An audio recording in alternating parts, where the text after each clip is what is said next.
Pobla, segona classificada, i Laura Santos, de Catarroja.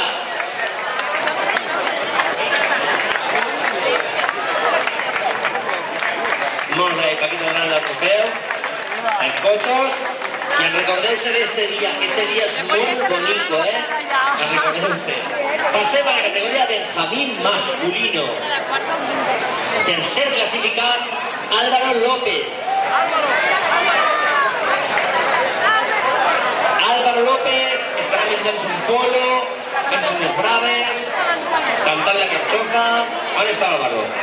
Ja ve per ell, Álvaro. Ja ve, el Rubiales. Així tenim a Álvaro, un fort aplaudiment, tercer classificat. Gràcies a País Xiquet, serà com un gran cancel·lar.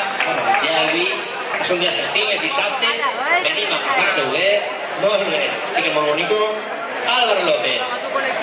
Y bueno, uno de la casa, Ismael, señores y señores, de la casa, qué día más chulo, del Cruz en Salenix, y Javier Ortiz. La replega Pablo Aguilar, Pablo, la replega Pablo la replega, molt bé, en representació de Javier Ortiz, i una foto, molt bé, sí senyor. Enhorabona. I jo de bon, tots contents, jo feliç.